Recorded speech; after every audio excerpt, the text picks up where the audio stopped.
Morning everyone, welcome back to my channel. So for anyone that's new here, I'm Fraser, and hopefully this channel can help you with the realisation that there's a cruise line and also a cruise ship for absolutely everybody. All you have to do is find it, and hopefully I can help you to do that.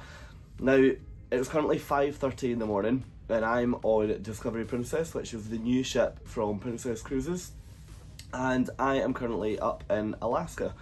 Now, we are in a part of Alaska that, to be honest, I hadn't actually heard of before coming here, but it's called Endicott Arm, and we've arrived this morning for around 4 hours of what they call scenic cruising. So we are going to be docking in Juneau this afternoon, and Endicott Arm is a few miles south of that, and the main attraction is that at the end of the fjord is Dawes Glacier, so we're hoping to get in later today where we'll be able to get up close, or as close as we safely can, to the glacier, and hopefully we'll get to see a bit of calving, which is when the ice from the glacier, you hear that sort of cracking noise and then the ice falls into the ocean.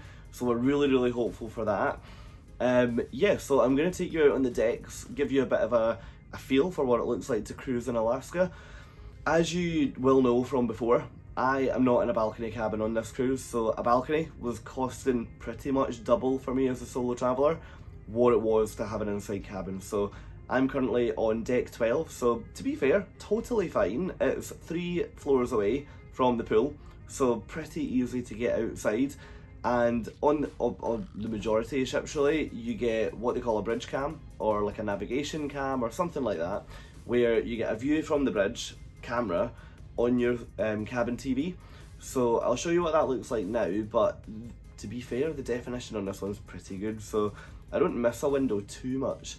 The only thing that I am a little bit gutted about is that the ship offer commentary as you go through the fjord, and if you're in an inside cabin, you can watch that on your TV and you can hear it on your TV, but unfortunately there's no way to hear it if you're on the decks. Due to local laws, they're not allowed to obviously broadcast that through a tannoy system at full volume. So if you go to the buffet area at the back of the ship, which I will take you there and you can have a look, you can hear the announcements there, but unfortunately that means you're just sort of looking at the back end of the ship rather than what's coming up in front of you. But hey, look, probably enough chat for now. If you like this video, if you find it useful, I would absolutely love if you would think about subscribing to the channel. It really does help me to bring more content from more cruise ships. And yeah, hopefully we'll get out on the decks, we'll see some icebergs, we'll maybe see some wildlife, and hopefully we're going to see the glacier. Charge up your cameras, grab your binoculars, try to get outside or near a window or out on your balconies. We have a fantastic experience ahead of us this morning as we're about to cruise through a glacier carved masterpiece. Present position, we are approximately 50 miles southeast of Juneau, which we're going to visit later this afternoon, due to arrive Juneau about 12:30 p.m.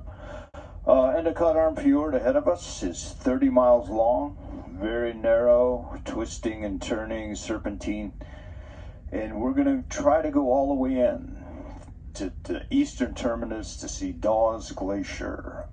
Also have a good chance to see some wildlife this morning. Endicott Arm is home to brown and black bears. So as we get into the narrow part of the fjord ahead of us, you want to sweep along the shorelines with your binoculars. If you see a boulder move on the beach, could be a bear. Also have a chance today to see mountain goats up on the steep cliffs, maybe some harbor seals hauled out on the icebergs, and bald eagles in flight or actually perched on the icebergs. And if we're lucky, might even spot some whales as we're going into the fjord. Give you exact position of where to look for wildlife and points of interest. Let's put that imaginary clock on top of the ship. So bow or front of the ship is 12 o'clock, stern or back of the ship is 6 o'clock. That way I can give you incremental time positions on the clock of exactly where to look for things. If you're on your balcony this morning, turn on your television set in your cabin to the bridge camera channel. Pump up the volume slightly, slide open your balcony door. That way you can hear the wildlife alerts and the commentary while you're outside on your balcony. Perfectly fine, guys, to stay on your balcony all morning. You're going to see one side of the fjord as we go in. Then, after we take a look at the glacier, Captain will turn the ship around and you'll see the other side of Endicott Arm Fjord on the way out. It's so weird walking through the ship at this time in the morning because I think the majority of people have probably got balcony cabins, so they've just not left yet, but it's so quiet.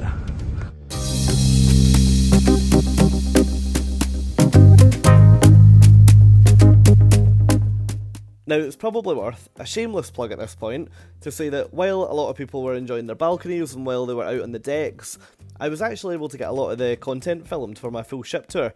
So elsewhere on my channel, which I'll try and link to the video now after it's been uploaded, you'll find a full ship tour of Discovery Princess, and it's quite rare that you can get a ship like this, especially when it's operating so close to full capacity, with no one in shot. So I definitely had to take the opportunity, and yeah, as I say, go and check that out if you're looking to see more from this ship. So after that, it was up to the top deck, and as you can see, the views this morning were absolutely remarkable. It's so rare that you find yourself in a situation where you're on a cruise ship, literally surrounded by mountains. It honestly is absolutely incredible.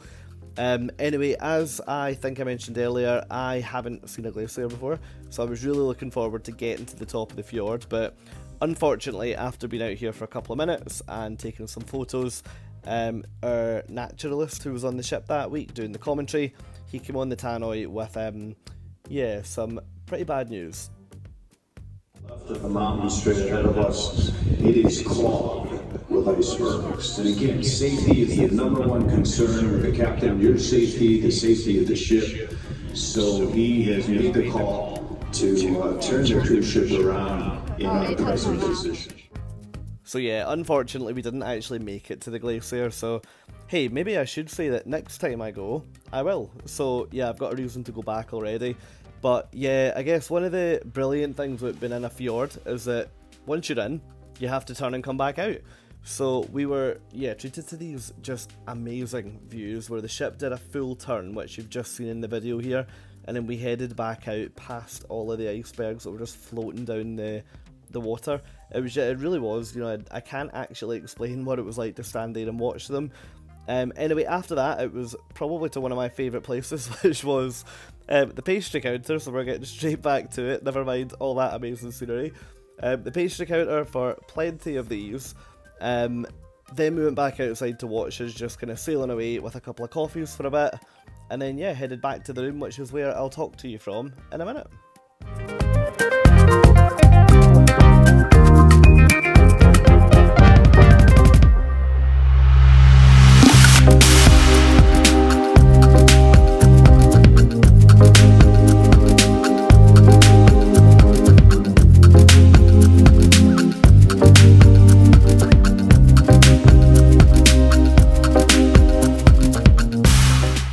First of all, I think I've now been up for a few hours, so hopefully it doesn't sound like I'm just fresh out of bed, but honestly, what I've just seen this morning, I've never seen anything like that before.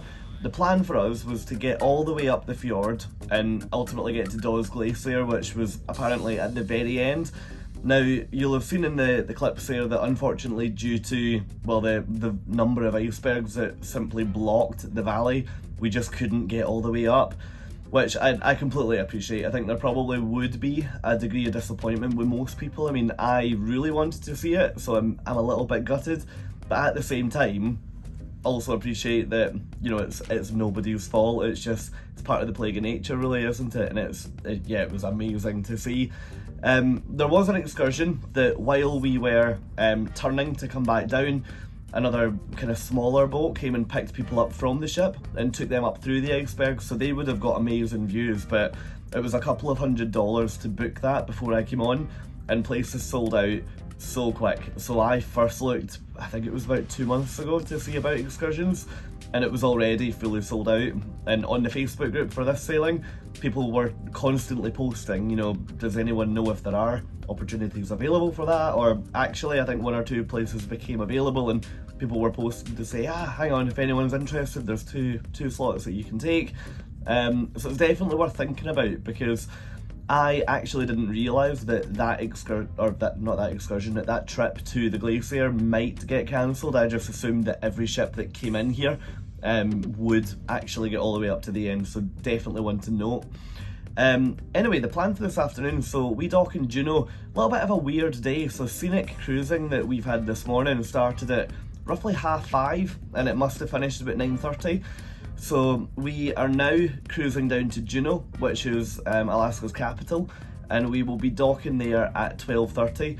So again, bit of a weird time to dock. I've actually never arrived somewhere in the middle of the afternoon or middle of the day. So yeah, plan there is to get off, hopefully find an excursion that can get me to the Mendenhall Glacier, and then also there's like a tram that I've heard takes you up the hill out of downtown, so trying to squeeze that in as well.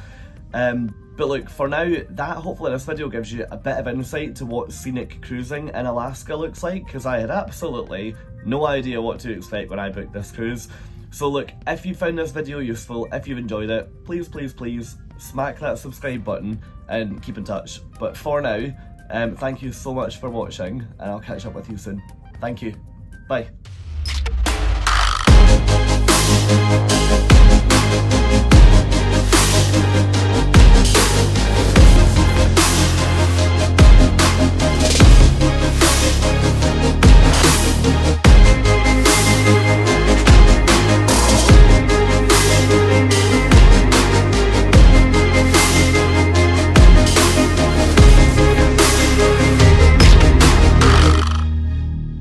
There was a lot of attention on me that I found uncomfortable.